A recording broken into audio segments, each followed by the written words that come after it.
Well, this will be the first retro laptop that's appeared on this channel. This is a Dell Latitude LM. It's a Intel Pentium laptop. And I have absolutely no idea if this thing works. I haven't had a power supply for this thing. And I finally picked one up on eBay for it. So hopefully this thing works. If not, it's going to kind of suck actually. This thing is in like mint condition practically. The keyboard is fantastic. Trackpad is fantastic. All the surfaces, there's no cracks, there's no breaks, there's no scuffs. Well, I mentioned that. There's one little scuff up here. But other than that, it's pretty much in immaculate condition.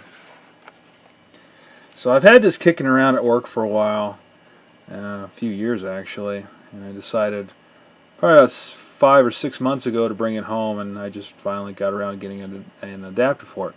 I did take this thing apart at work at one time, and apparently I lost a few parts. I can't find them anyway, which is the same thing as losing. Little rubber covers that went over the keyboard, screws there. And I don't have screws in the keyboard either, so that just pops out. And you can see there's absolutely nothing to see under there. The processor is attached to this metal plate right here. This thing acts as a heat sink for the processor. And the other thing I'm missing too, and I'm sure I lost it of course once again, is the cover for the RAM. As you can see, the RAM's there. It's probably 32 meg, maybe 64 meg. Haven't really looked, but you can see that this thing is, I mean, just absolutely in perfect condition. So hopefully we can get this thing fired up, and we'll see what's on here. It does have a 2.5 gig hard drive in it. So I don't know if that's original or not. It's under this cover right here, which I don't know that I can get off with one hand. How's about we do it that way? Okay, there we go. It's a heck of a little snap they've got on there for that. Hard drive's on this little caddy here. If I can get my finger on it, it just pulls right out. And there you go, Toshiba 2.1 gig hard drive there. And I have again no idea if this thing works. So hopefully it does. And I literally just got this adapter today. This is it right here. The only thing I've done so far is to test to make sure that this actually does fit the laptop. It has a little bit of a different style of an adapter than the later Dell's laptops did. It's got this little extra knockout in it, you can see right there. And I'm not sure, I don't know if this adapter is any good because I can do that to it. So that doesn't inspire a heck of a lot of confidence in that. But yeah, hopefully this thing works and I can just glue that thing together there. So let me I have to undo the cable tie there, so I can plug this thing in. One cable tie, and now there's another one. I have to go beast mode on this thing, I guess. I have to activate beast mode, folks. Put that in there. Well, it doesn't want to break it. There we go. Jeepers criminy.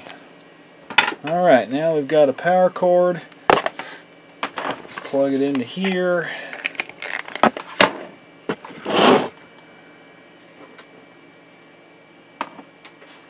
Let's see if anything blows up when I plug it in. Nope, that's good. We've got a light.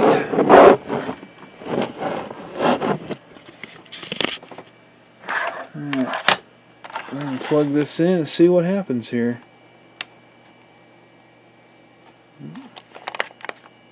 We still have a light.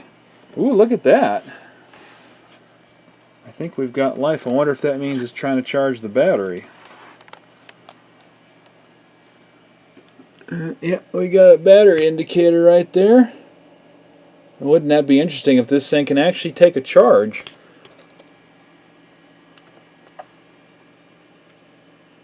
Well, it powered on. Oh wow, would you look at that. Pentium 133.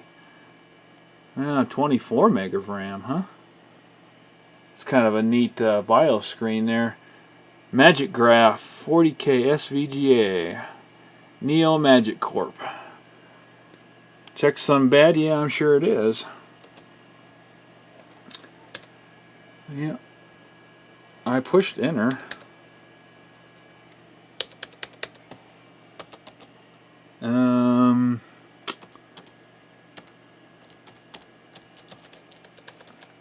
Well, it let me into the BIOS, but now I can't get past anything here. Alright, well, let's shut it down. Will it shut down? Oh, okay.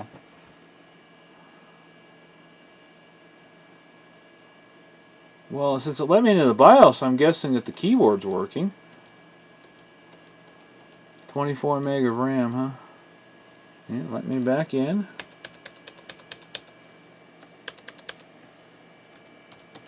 Unless the keyboard's only partially working.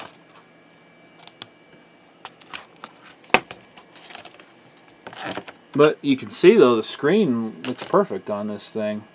It's got a nice, looks like a TFT display to me. Pentium 133 laptop, that's pretty cool.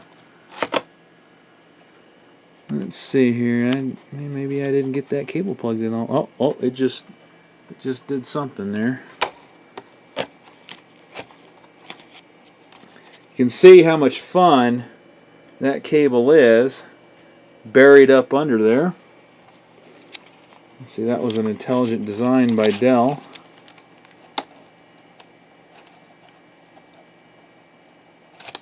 I don't know if I can, doesn't feel like it's sticking out, but let's see here. We're back in the year 1988 here. Less than a mega video RAM. That's kind of an interesting amount of video RAM there. This thing tilted up a little bit better because no.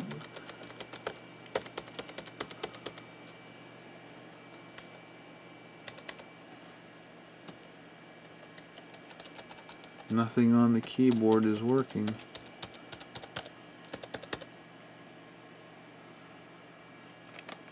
Yeah, I'm gonna have to figure that out, man. I wonder if the keyboard's bad. Well, it let me into the BIOS, so it makes me think that maybe just the cable's not plugged in quite right here. Let me fiddle with that, and we'll come back in just a second here. Okay, so it turned out I just didn't have the keyboard latch down, and when I pulled the keyboard out, the cable came with it, so I had to painstakingly stick it back in there and latch it down properly this time, and now you can see it appears to be working fine now. So let's see if this thing boots up into anything.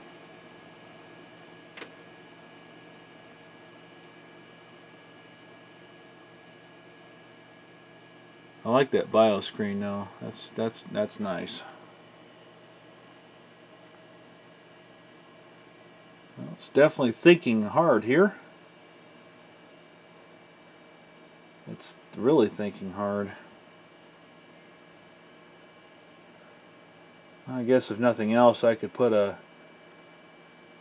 some kind of a compact flash adapter or some sort of a solid state in there for a hard drive. Oh, hard disk none. Okay, that's why it's thinking so hard here. I didn't see a place to configure that. I wonder why it's not trying to boot up from the floppy here.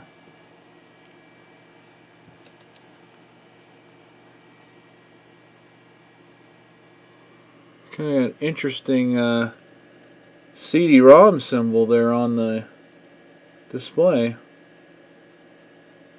It's kind of a cool display. I like that LCD display these old laptops have. It's kind of cool, I think. A little information window or display or whatever they used to call that.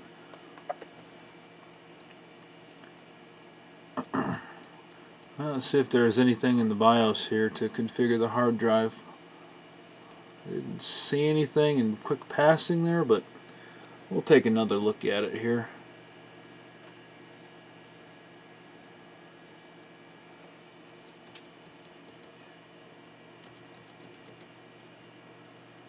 Hmm. 256K of cache, that's not too bad.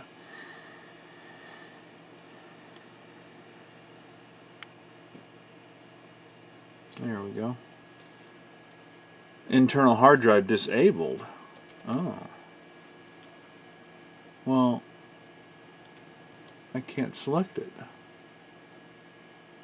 Wonder if that's because it doesn't see a hard drive.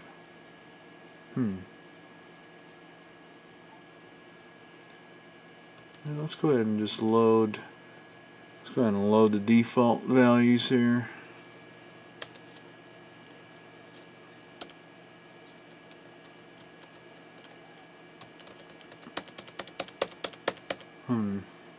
Appears to have locked up on me.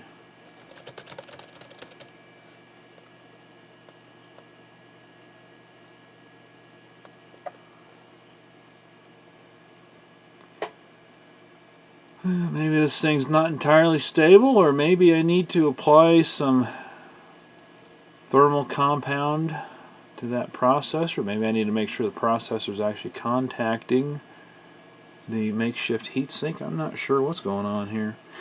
Maybe this hard drive's causing a problem.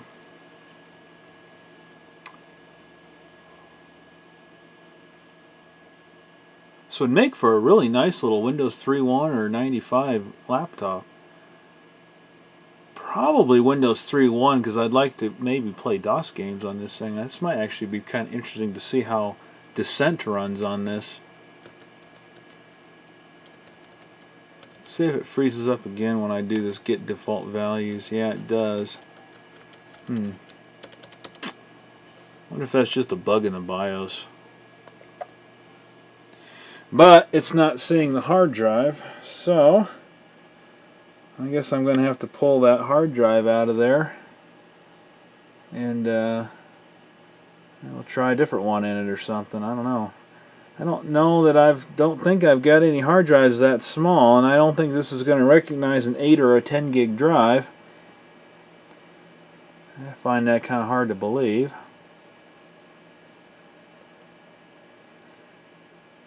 It's definitely, it must be searching for a hard drive right now at this point. That's why it's taking so long to think of itself. A keyboard BIOS revision, that's interesting. Hard disk none. Okay. Yeah. Pentium says, yeah, Pentium coprocessor installed. BIOS date 1997. That gives us a little bit of an idea how old this laptop is, at least. And I'm going to look at this hard drive here, see if I see anything interesting going on.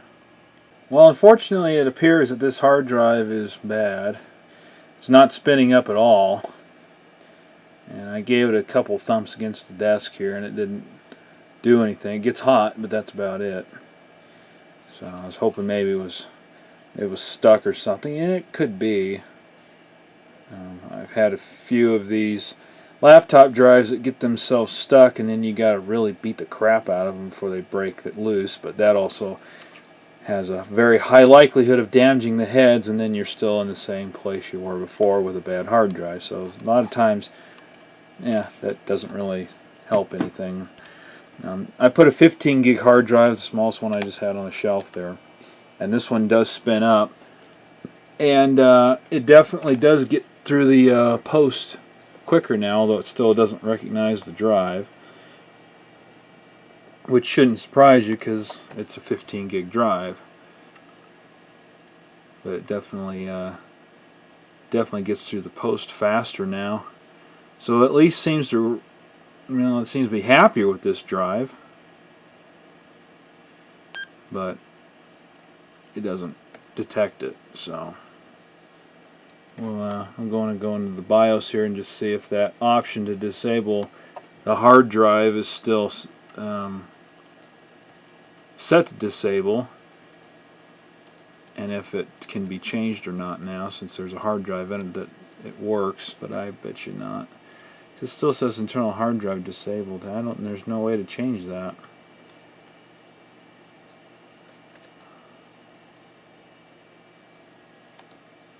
So I'm guessing it just says disabled because it doesn't see a hard drive. Or doesn't see a hard drive that it understands how to configure in this case. And I had this hard drive. This hard drive might actually be bad too, I'm not sure. But it at least spins and the post gets through faster, so I wonder if it still freezes up. No, see, it doesn't freeze up now on that. Yeah, it was the hard drive that was causing that problem. Sure, why not?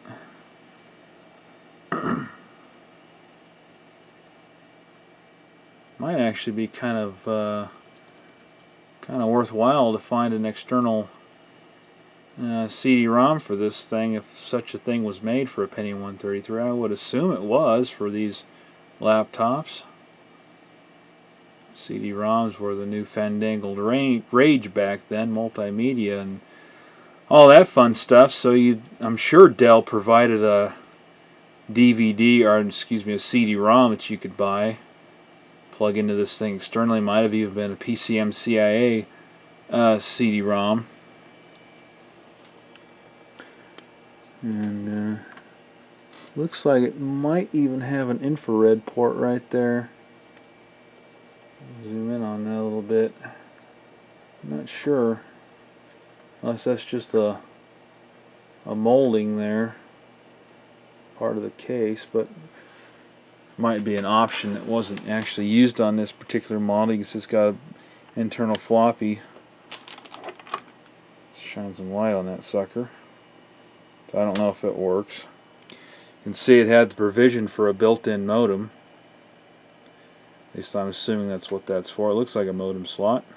It doesn't look quite big enough to be an Ethernet. It doesn't look, let's see, there's a cover right here. Yeah, that might be a, that actually might be a blank there for infrared port right there. Actually, that looks like an infrared port to me. In fact, it looks like there might actually be it's got a red tint to it.